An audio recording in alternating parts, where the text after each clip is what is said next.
Hey everyone, welcome back and happy Tuesday. Okay, guys. So, you guys are going to be super happy this week. I've already pre-recorded my Salt Lake City recap with Monica Garcia that's going to be coming out on the podcast and also on Up and Adam channel 2.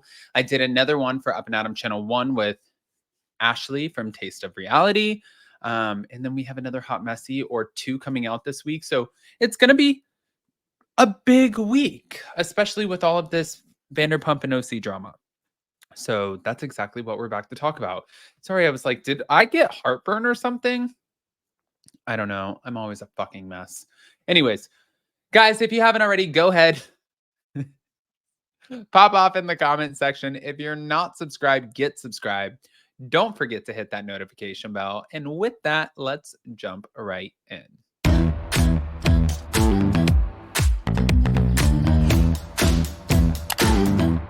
Cause no one can do it like we do it, like we do it, like we do it. Cause no one can do it like we do it, like we do it, like we do it. I feel like you just want to do some like we do it. No. Okay. All right. So we're going to start right here. Thank you to Taste of Reality. Brittany Cartwright saw explicit text messages between Jax Taylor and another woman while filming the season finale of The Valley. What? Brittany Cartwright was allegedly shown explicit text messages between Jax Taylor and a mystery woman at the Valley's finale party. A source told Us Weekly he can do what he wants, but of course it hurts Brittany. Hold on. Gotta stop her right there. No. When you leave a relationship, and you guys know this, I'm not schooling you guys, this is schooling them. When you leave a relationship and that person starts talking to somebody else, that fucking hurts. Yeah, of course it hurts. You chose to leave the relationship, especially when you're running around with some guy from The Bachelorette and you're hanging out with him, Tanner Cortad or whatever his name is. When you're hanging out with him, you're like showing him off around. And he was running around with that other girl who he met her dad at a golf course or whatever. You know, like that's what happens. That's like if I were to get a divorce from Jason and I was running around with somebody and I'm like, oh, does that hurt? But then all of a sudden he has like a real boyfriend or something. And I'm like gut wrenched. Guess what? I don't get a fucking say so in that. I have to sit back and shut the hell up because I wanted a divorce. I wanted to split, you know? And now, yes, would it hurt? Sure. But am I going to get mad about it? Maybe internally, but I'm not going to show it. That's, I think, my point. Now, getting back, always in his villain era, there was a bombshell reveal at the finale party in which Brittany was shown graphic and explicit text messages between Jax and another woman. It's rumored that Jax spends time with several different women who he meets at his bar or the gym. Obviously, this is upsetting for the people around him because he isn't focused on getting the help he needs. Never forget, Jax was released from a 30-day inpatient treatment center less than a month ago. This is the thing that I'm like shocked that people are shocked by. Jax has always been in the business of Jax. You want to talk about a true narcissist when he's like, guys, I'm taking this to the podcast and I have to tell you guys, I'm a gaslighter. We're like, yeah, no shit. I'm a narcissist. Yep. Fuck, we checked that one off too. I'm a love bomber. Surprise. I'm an asshole. Well, that one threw us for a loop. No, none of us none of this throws any of us off. None of it. None of it. So, especially for Brittany, I know that there has to be deep seated love where she's like, this is the father of my child. But Brittany, do yourself a favor, girl. Don't look at his text messages. Don't give a shit what girls he's messaging, what life looks like with him and some other girl. And I know she thinks like, well, my kid's going to be around some new chick and whatever. But also, he's thinking the same thing. His kid's going to be around some new dude. And, like he's going to be thinking, what are you doing? Who are you with? You both are going to be doing it to each other because that's the natural progression of breaking up. This isn't like a new concept. I guess it's just harder to navigate when you're the one in it.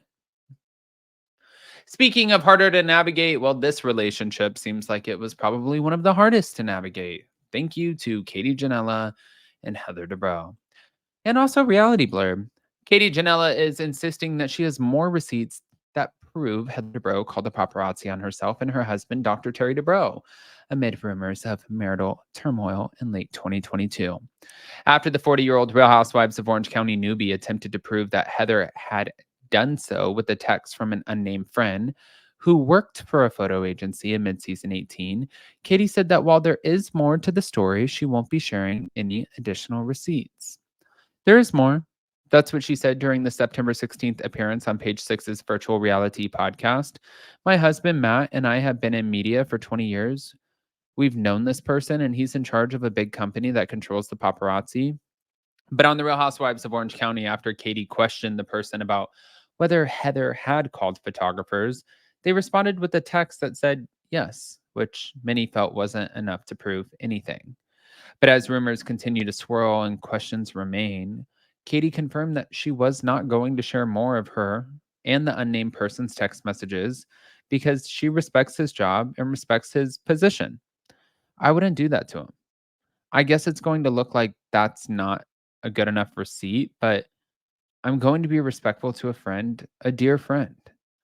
As fans will recall, Heather was accused of staging a photo session at Disneyland with Terry, seemingly in an effort to shut down reports claiming that he had cheated during the 17th season of the Bravo show. But while Katie was not involved with the show at that time, she brought up the topic when she was added to the cast for season 18. Throughout the currently airing season, Heather has repeatedly denied having calling the paparazzi on herself and Terry. And when it comes to Katie's unnamed friend, the person is staying out of the drama.